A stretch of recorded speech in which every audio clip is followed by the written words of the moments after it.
Leksiyelerimizin devamı hürmetli vatandaş. Endeki mavzu yakillik sahçı netaylı çizlak bugün 2021 yıl 11. ayının 10. günü vatandaşım. Endeki mavzumunda bu mavzuğa dikkat kılısız cuma vatandaş. Bu mavzuğa çokum dikkat kılısız. Endeki mavzumunda yukarı dercilikler söhbet edin buran. Akılana pozisiya görsetti. Xi Jinping öz ara hürmet kılıp hem karlışqa teyyar bez dep görsetti mavzulu haber 11. ayının 9. günü erkinlik vakit gazeti ilan kılındı. Bu gazet Tayvan'ın gazeti. Haber bundak başlan. Amerika Qo'shma Shtatları prezidenti Joe Biden bilan Jungo'nun reis Xi Jinping tez bo'lganda kelar hafta ekran suhbati o'tkazdi. Aqsaray ko'rsatgandek aradagi keskin raqobat munosabatlari mas'uliyatchan tizginlash uchun bir qadam tirishchanlik ko'rsatganlik hisoblanadi. Bir qadam tirishchanlik ko'rsatgan bo'lib hisoblanadi.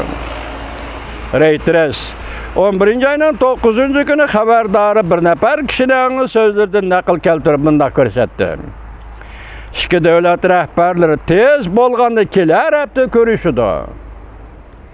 Bundan burun Jungo'nun reis Xi Jinping Amerika Jungo munosabati mamlakatlik komitetiga yozgan xatida oqilona pozitsiya ko'rsatib, ikki davlatning o'zaro bir-birini hurmat qilishini ta'kidlab, Jungo'nun Amerika bilan hamkorlashni xohlaydiganligini bildirdi. Diqqat vatandosh, siz ishonmaysiz, men ishonmayman.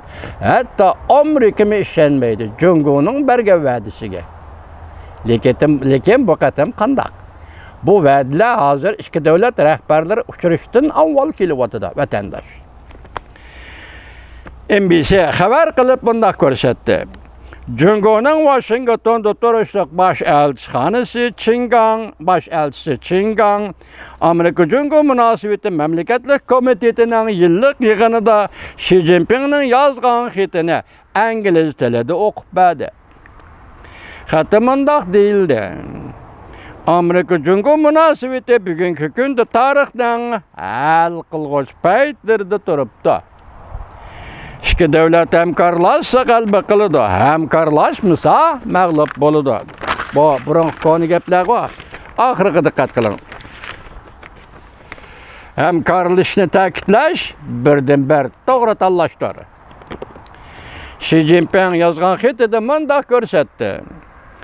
O'zaro hurmat qilishga amal qilib, tinchlik, o'rtaq yashash va o'rtaq qalbi qilish prinsiplariga amal qilsak, undaqda Jungo bunun uchun Amerika bilan almashtirish, hamkorlashni kuchaytirishga tayyorlanib qo'ydi.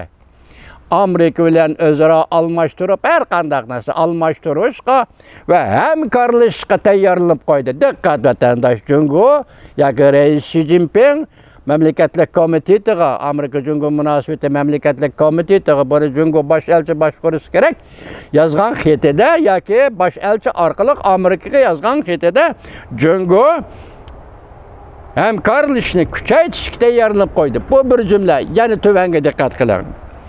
Ham shundaqla Amerika bilan o'rtoqlashib birlikda rayon xarakterlik va dunyoviy xarakterlik masalalarni o'rtoqlashib hal qilib, yer shari xarakterlik masalalarga taqobil turishni xohlaydi. Nimalar hozir rayon xarakterlik masala? Hong Kong masalasi, Tayvan masalasi, Tibet masalasi, Uyg'uriston masalasi bugun xalqaro jamiyatda allaqachon rayon xarakterlik masalalarga aylanib qoldi vatandoshlar. Şonim deydi o yer şahri xarakterlik, rayon xarakterlik masalalarga taqobil turishni Amerika bilan birlashib, hamkorlashib taqobil turishni xohlaydi. Reis Xi Jinpingning yozgan xati vatandosh. Reis Xi Jinping xati degani mundaq ko'rsatdi. Ikki davlat Amerika, Jungo aramizdagi ixtiloflarni muvofiq bir taraf qilib, aramızdaki ihtilaflarını muvafiq bir taraf kılıp, Amerika Cumhuriyeti münasebetini normal hayatga qaytırıp keleyli. Aradaki ihtilaflarını muvafiq bir taraf kılıp, Amerika Cumhuriyeti münasebetini normal hayatga qaytırıp keleyli. Amerika Cumhuriyeti oturusundaki ihtilaflar nime, ihtilafdan tügünü nime, ihtilaf noktası nime? Başta ettik, Tayvan meselesi, Hong Kong meselesi, Uyguristan meselesi, Tibet meselesi. Hazırgıça iki devlet oturusu ihtilaf payda buluvatkan negizlik meselelermiş o. Sode ticaret meselesi, iqlimillik hukuk meselesi, sode ticaret ceryanında hal bulunduğun mesele. Lekin ma mesele, xalqaro növbetlik, xalqaro qatlamlık meselelerdir vatandaş.